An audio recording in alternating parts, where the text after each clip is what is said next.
Hey guys, what's up? Welcome back here to today's episode of Intuitive Angling, and really appreciate you guys swinging by the channel to hang out with me a little bit. Guys, today I want to talk about one old school trick that still outproduces all the newfangled modern lure technology and modern baits and modern lure categories. This thing has been around forever. I want to talk about it a little bit today and sort of talk about the situations it works in and how versatile it is. So we're going to get into that in today's episode. Also, guys, quick reminder that we do have my fall Fish the Moment lake map breakdowns up on the site right now. If you guys are looking for some good places on your favorite lake or a lake you've never been to this fall, these breakdowns that I built for Fish the Moment are great resources to do that. Get you a lot of good lake information, get you some places you can go straight to start fishing at, good overviews of the lake. We got them for all 4 seasons, so if you're interested, I'll put the Fish the Moment lake map breakdown link in the description of this video. You can check that out. Also, guys, thank you very much for everybody who's taking time to hit that subscribe button here at Intuitive Angling. Really appreciate that. Okay, what I'm going to talk about here may not seem like anything new, but I want to talk about it in detail about why it is so productive and some tips and tricks on how to maximize that. And that is a old school Texas rig worm. Been around forever, man. Just an old school worm with a couple twists in it. There's a couple different things you can do with this to make it more consistent all the time, where it will outproduce all the modern stuff. Okay, first of all, one of the things that you have to realize about bass and bass fishing is bass, they get conditioned to certain things and certain lures very quickly.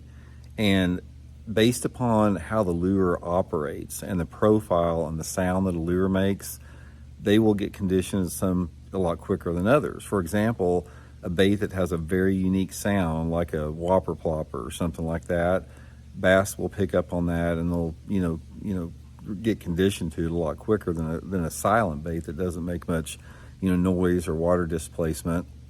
So there's varying degrees of that. And also when you're trying to figure out lures that outproduce other lures, you have to pick lure categories that produce under all conditions. Certain lures out there are very conditional. In other words, you have to have a specific set of environmental conditions for it to work good. So say, for example, lures like a jerkbait, you may need clear water and cold water with it. Like a square-billed crankbait, you may need off-colored water with dirty water with it. Most lures have a parameter that they're successful in, and if those parameters go away, the effectiveness of the lure goes away. That's why traditionally, if you look at some of the most successful tournament anglers in history, the ones that fish and are masters of the reaction baits, like crankbaits and spinner baits, are far less consistent than the people that fish a lot of slow baits like worms. So that is one thing you have to remember, and that is why the Texas rig worm, it'll outproduce any of the new stuff day in and day out, because the Texas rig worm will catch bass. I don't care if the water visibility is 6 inches or 60 foot in clarity.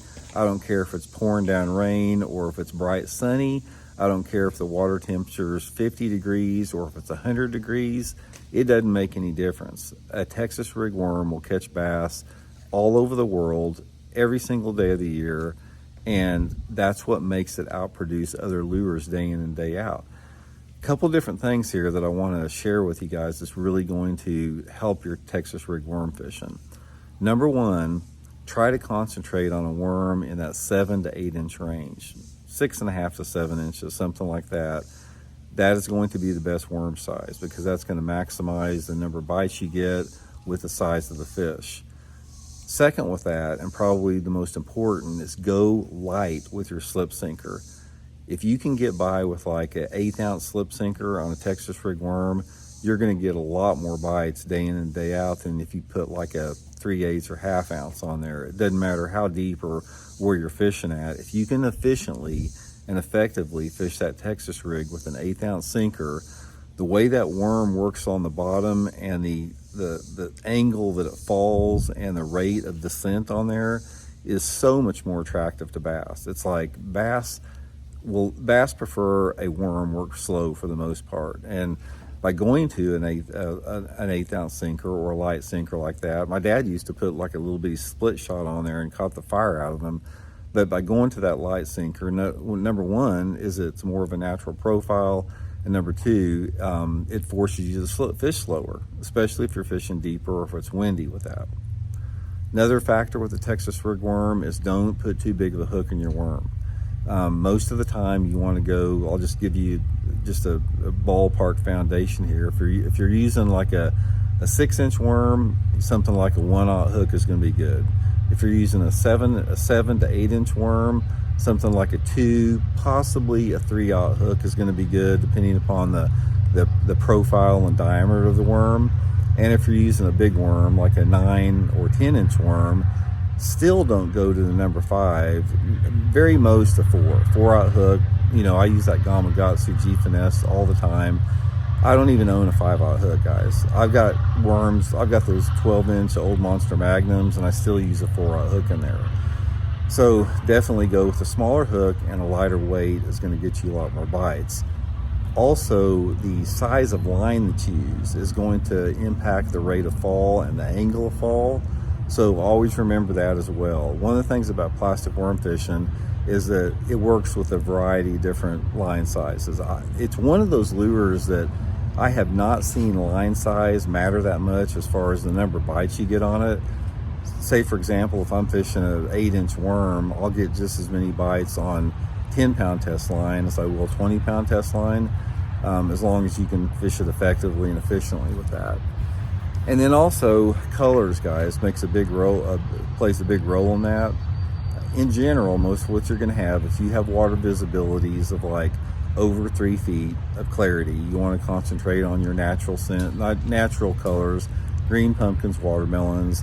If you're fishing that water visibility of like 1 to 3 foot in that zone there, your plum and your June bugs are going to work good.